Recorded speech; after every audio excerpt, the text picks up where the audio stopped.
今天又是我在家休息放假，然后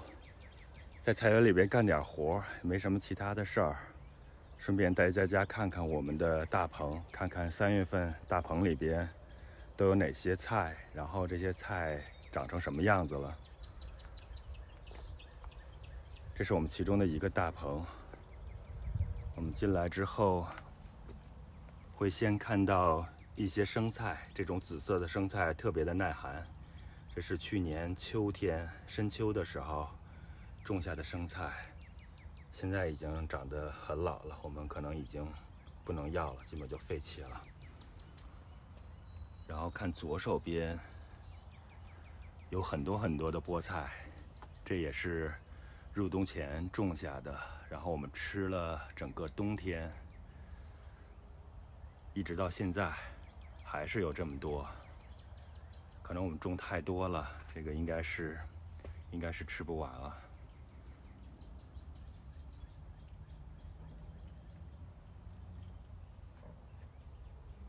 菠菜是很好的耐寒的蔬菜。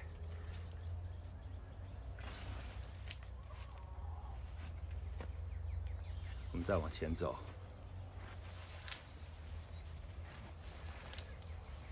前面这些就是我们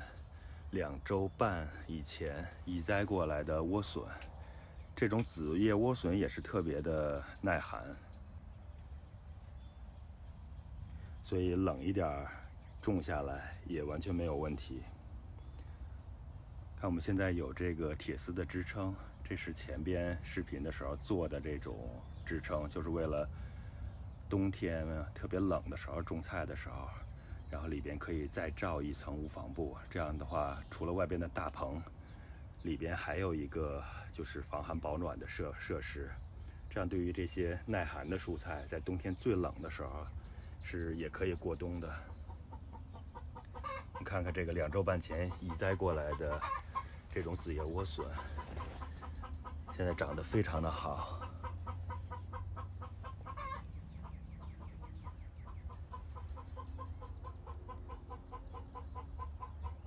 看，我们非常喜欢吃莴笋，所以种的可能有点多，不过这次觉得可能又种太多了。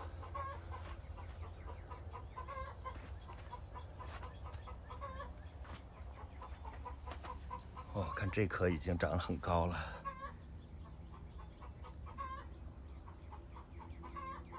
感觉过2周，应该差不多就可以采收比较嫩的莴笋了。我觉得2、3周的时间应该就没有问题了。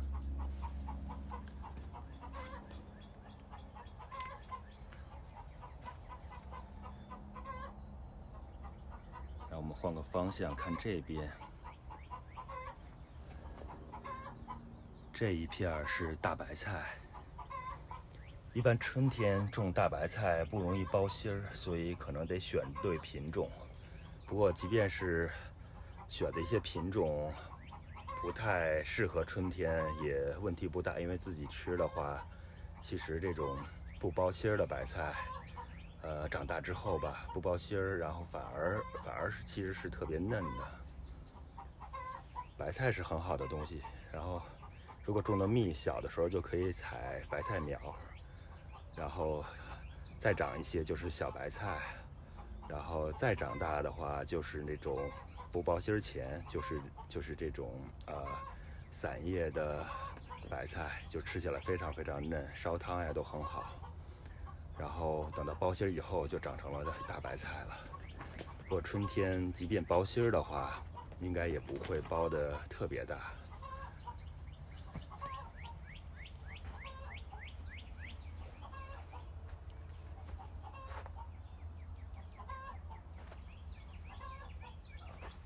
然后这一颗混在白菜堆里，就看起来像是白菜，其实它是芥菜。然后前面这一片，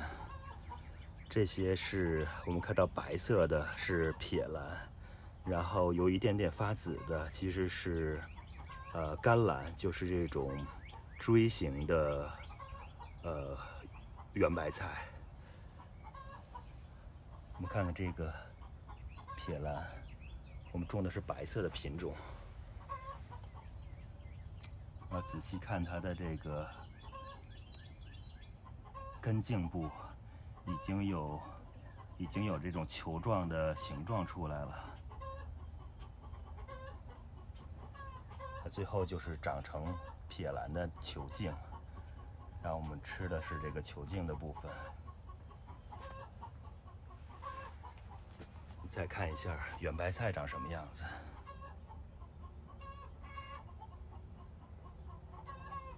那小的时候不太明显，不过这一颗已经有一点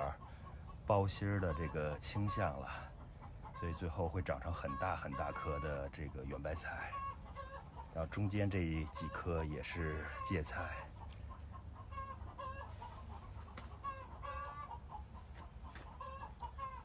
前面还是撇兰、圆白菜。我们看到这一片是中国芥兰，中国芥兰主要是吃这个杆儿和叶子，主要是吃杆儿，然后做这个清炒芥兰呀、蒜蓉芥兰呀，然后芥兰牛肉都是特别好吃。不过最近天气可能是有点热，这个大棚里的气温可能也比较高，我看有一些已经开花抽苔了，然后有一点点要开花的这个迹象。我感觉大概再过1周就可以采收来炒着吃掉了。不过自己家里种的这种芥兰，即便是开了花，按我们以往的经验，然后也是非常嫩，所以应该是完全没有问题的。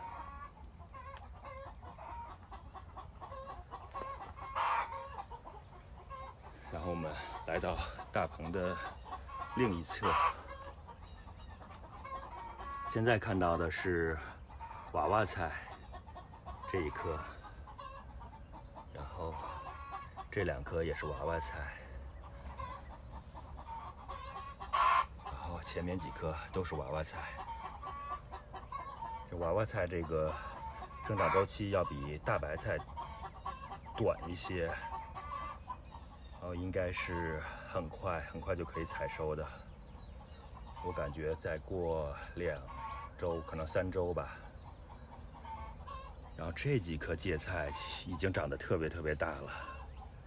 这种大芥菜就是长大之后，它的这个叶片下方，还有这个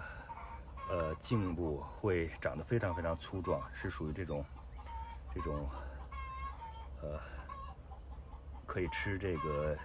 茎部和叶部这种芥菜。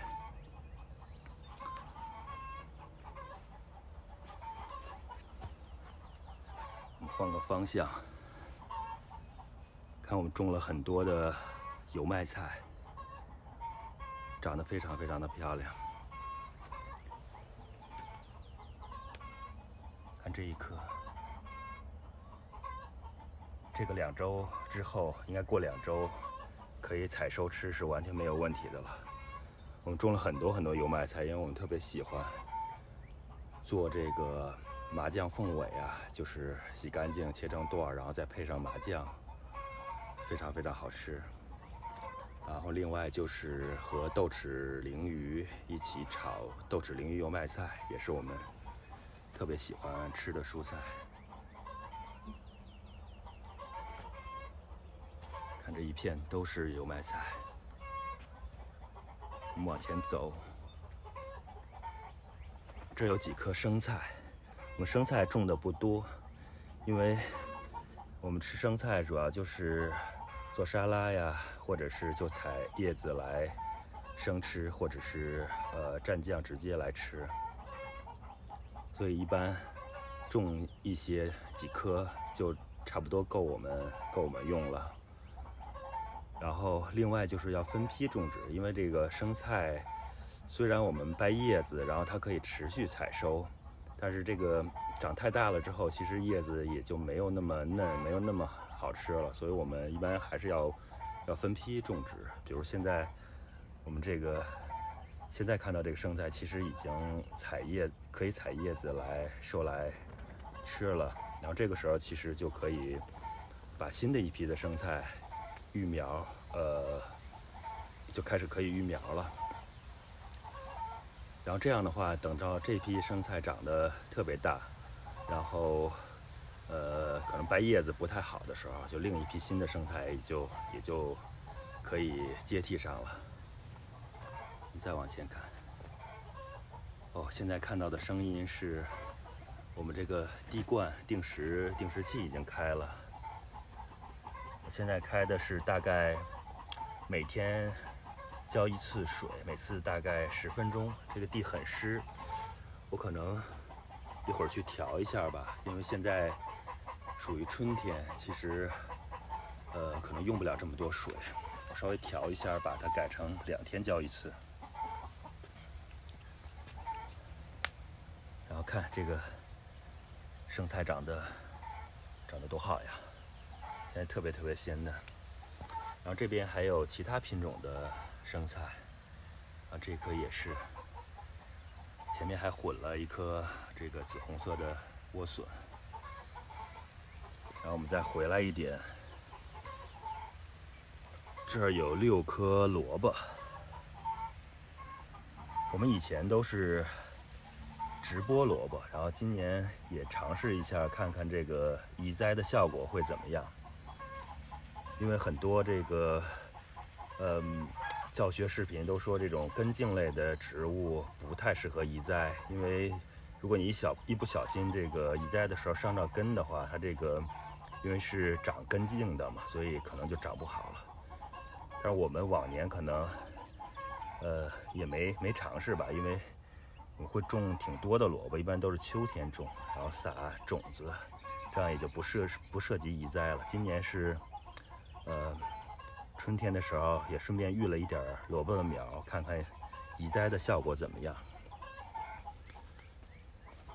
因为春天种萝卜会涉及到一个问题，就是天气越来越暖，而萝卜其实是喜欢凉爽的。如果天气越来越凉爽，它会长得特别好；如果越来越暖的话，很容易开花抽苔，然后萝卜就长不好了。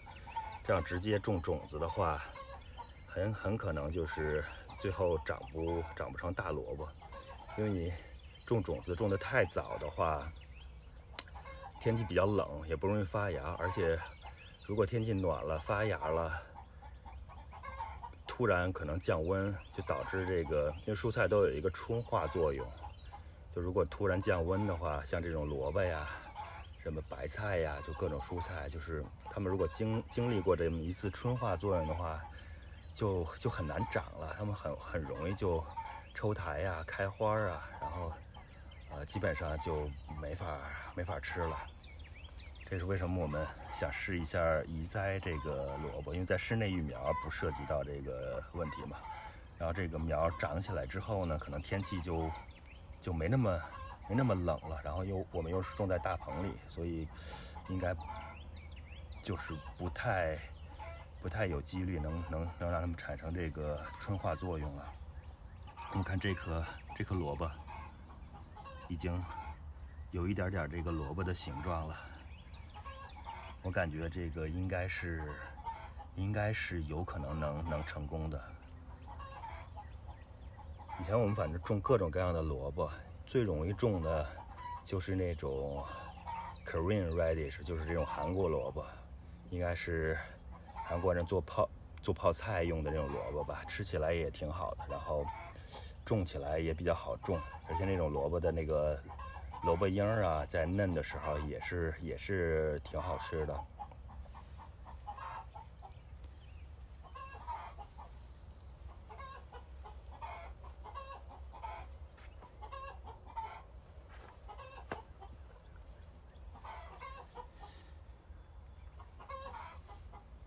好，我们现在看到的是上海青，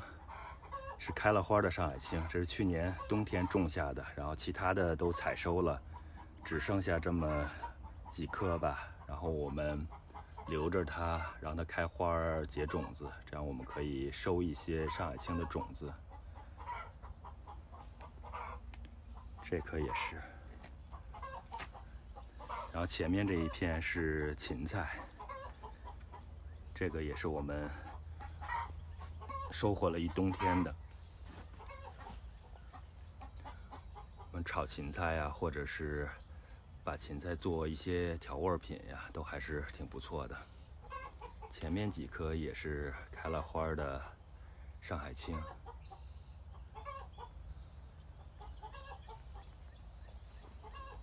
然后这里最后还有几棵葱，这是这种中国的大葱。然后我们是去年种下，然后移到这个大棚里来的。看这一棵已经要开花了。我们这种葱的话，要想让它开花啊、结种子，就必须要跨年。比如说，如果想今年采收种子的话，那就是去年就要把它种下，这样的话今年就会开花，然后就能收一些种子了。但如果想吃小葱啊、大葱啊，那就是今年春天。其实现在撒种子应该就挺合适的。一般的3月中旬到4月中旬这段，反正撒种子都挺不错的。然后长出小的葱苗，然后小葱，最后把它移栽出来，就变成这个，再长一段时间就变成大葱了。然后如果想要很大的这个葱白的话，就还需要不停的培土，就是把它的这个白色的茎部给它盖住，这样它就能长更高。然后最后收的时候就会有特别长的这种葱白，当然得选对品种。我们一般的话会选这种山东的那种大葱，长得葱白比较大。然后很多美国的品种就是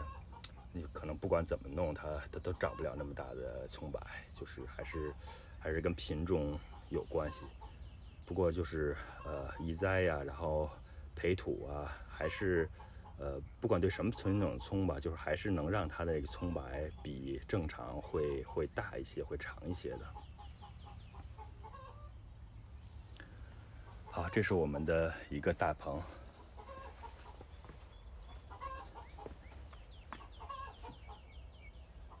我们最后再看一下这个大棚的全貌。